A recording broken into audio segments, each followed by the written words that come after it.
14 नवंबर 2024 गुरुवार का दिन आप सबों का स्वागत। इक्विटी अपडेट के इस वीडियो में हम लोग बात करते हैं मार्केट रिलेटेड डेटा पॉइंट की।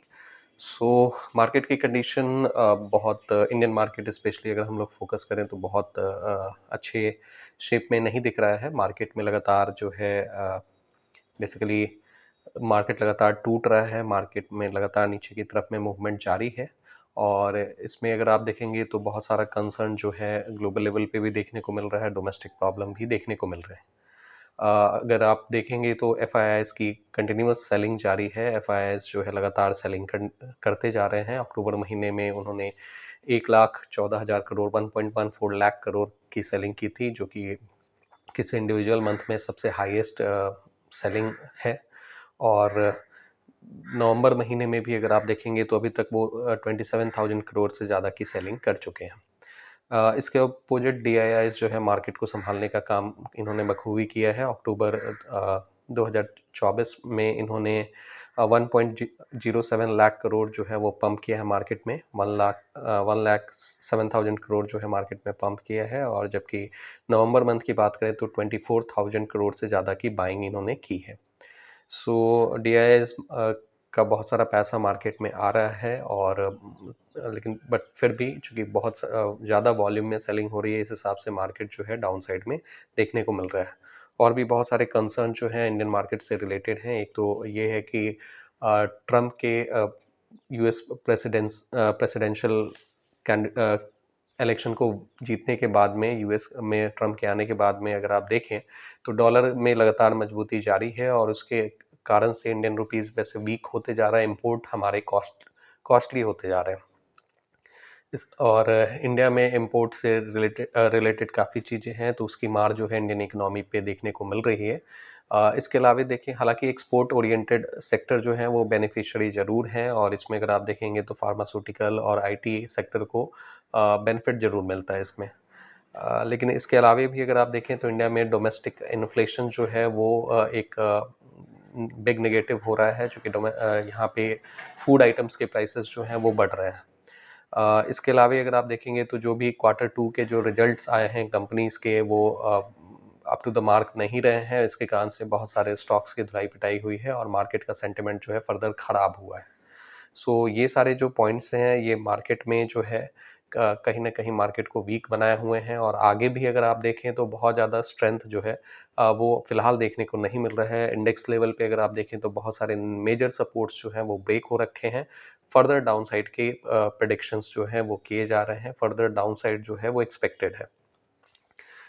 सभी जो हैं अपने अपने पोर्टफोलियो के हिसाब से जो है मतलब वैल्यू बाइंग अगर आप कर सकते हैं तो देखें, जो अच्छे क्वालिटी स्टॉक्स हैं उसमें जो है आप अपने फर्दर बाइंग कर सकते हैं, और मार्केट में फ़िलहाल नीचे का मूवमेंट जारी रह सकता है। ऐसा जो है चार्ट पैटर्न्स वगैरह अगर आप देखेंगे तो इस तरह की उम्मीदें देखने को मिल रही हैं। दूसरे न्यूज़ के हिसाब से अगर आप देखेंगे तो कल वेडनेसडे को बैंक निफ्टी का फेयरवेल हो गया है। वीकली ऑप्शंस की अगर हम लोग बात करें तो बैंक निफ्टी के वीकली ऑप्शंस का फेयरवेल हो गया है। सेबी का जो नया रेगुलेशन जो आया, उसमें ये मेंशन किया गया कि पर एक्सचेंज एक वीकली कॉन्ट्रैक्ट वो रख सकते हैं कोई भी। तो इस हिसाब से एनएसई प्लेटफॉर्म ने बेसिकली निफ्टी 50 वीकली कॉन्ट्रैक्ट को बेसिकली रिटेन किया है, और जो बैंक निफ्टी का जो वीकली कॉन्ट्रैक्ट है उसको जो है बाय बाय कह दिया है, उसको क्लोज किया है। कल जो था फाइनल फेयरवेल था बैंक निफ्टी के वीकली कॉन्ट्रैक्ट का। 2016 में बैंक निफ्टी का वीकली कॉन्ट्रैक्ट इंट्रोड्यूस किया गया था एनएसई के द्वारा, और फाइनली 2024 में जो है इसको विड्रॉ किया गया है। सेबी के स्टेप्स जो रहे हैं वो मार्केट में एक्सट्रीम वोलेटिलिटी को कंट्रोल करने के हिसाब से रहे हैं।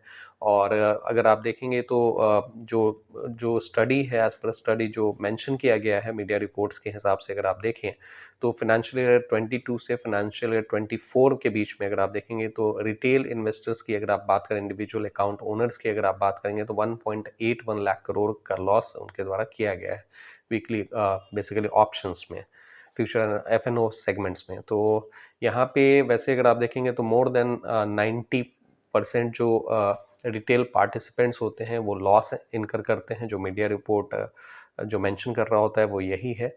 कि एफ सेगमेंट में जो लोगों द्वारा लॉस किया जा रहा होता है, मोर देन 90% रिटेल पार्टिसिपेंट्स जो होते हैं वो लॉस करते हैं। सो इन सब चीज़ों को ध्यान में रख के सेबी के रेगुलेशंस आए थे और उसमें वोलेटिलिटी को कंट्रोल करने के हिसाब से या मॉडिफाई करने के हिसाब से जो है सेबी का ये स्टेप रहा था और बैंक निफ्टी जो है फाइनली उसका कल जो है फेयरवेल हो गया है। अब आपको बैंक निफ्टी का वीकली कॉन्ट्रैक्ट देखने को नहीं मिलेगा। सो इसका इमीडिएट इम्पैक्ट बेसिकली ये देखने को मिलेगा कि लोग जो होंगे वो इसमें 2-3 आप डायमेंशंस देख सकते हैं। एक तो इमीडिएटली जो है कुछ लोगों का मूवमेंट होगा निफ्टी 50 के वीकली कॉन्ट्रैक्ट्स की तरफ। दूसरा यहाँ पे ये होगा कि बहुत सारे जो पार्टिसिपेंट्स होंगे वो मूव करेंगे इंडिविजुअल जो सिंगल स्टॉक ऑप्शन कॉन्ट्रैक्ट्स है उनके उनकी तरफ, एफ कॉन्ट्रैक्ट्स है उनकी तरफ। और कुछ सेगमेंट होगा, कुछ रिटेल पार्टिसिपेंट्स होंगे जो सिंपली एग्जिट कर जाएंगे फ्यूचर एंड ऑप्शन सेगमेंट से। सो एक्चुअली इसमें कुछ सेबी के जो रूल्स हैं उसको थोड़ा और मॉडिफाई किया गया था। उसमें ये भी मेंशन किया गया कि लॉट साइज जो है वो 5 लाख के अराउंड जो अभी है उसको बढ़ा के 15 लाख तक कर दिया जाएगा। सो इस हिसाब से स्मॉल रिटेल पार्टिसिपेंट्स जो होंगे इससे डेफिनेटली बाहर हो जाएंगे। इसमें जो है पार्टिसिपेशन उनका घट जाएगा। इसके अलावा हायर अपफ्रंट जो मार्जिन का रिक्वायरमेंट होता है अगर आप सेलिंग वगैरह करते हैं तो वो चीज़ें भी यहाँ पे बढ़ जाएंगी। और इसके अलावा जो कैलेंडर स्प्रेड होता है, जो भी एफ सेगमेंट में डील करते हैं उनको ये अच्छी तरह से पता है। बेसिकली ये हेजिंग की एक टेक्निक होती है। तो कैलेंडर स्प्रेड का बेनिफिट जो है वो एक्सपायरी के दिन नहीं मिलेगा, ये भी सेबी की गाइडलाइन में रहा है। सो इन सारे रूल्स एंड रेगुलेशंस के साथ में अब जो है एफ सेगमेंट में जो है आपको पार्टिसिपेट करने की ज़रूरत होगी। अगर आप जो है एफ सेगमेंट में अभी भी पार्टिसिपेट करना चाहते हैं और बने रहना चाहते हैं तो ये सारे जो है मॉडिफिकेशंस हैं, आप इनको ध्यान में रख के जो है अपने ट्रेडिंग स्ट्रैटेजी को मॉडिफाई कर सकते हैं। फर्दर न्यूज़ के हिसाब से अगर आप देखेंगे तो सेबी ने 45 नए स्टॉक्स को इंट्रोड्यूस किया है एफ सेगमेंट में। और इसमें अगर आप देखेंगे तो ये वैसे अभी तक जो है 178 स्टॉक्स जो हैं वो एफ सेगमेंट में थे। 29 नवंबर से जो है 45 स्टॉक्स और ज़्यादा और ऐड हो जाएंगे इस लिस्ट में। 178 के लिस्ट में 45 स्टॉक्स और ऐड हो जाएंगे।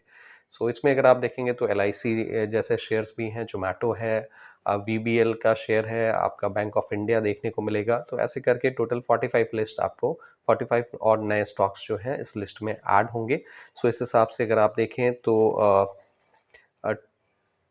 बेसिकली आपका 223 स्टॉक्स टोटल जो हो जाएंगे वो ऑप्शंस F&O सेगमेंट में आपको देखने को मिलेंगे। सो ये आज के मार्केट के हिसाब से अपडेट्स हैं।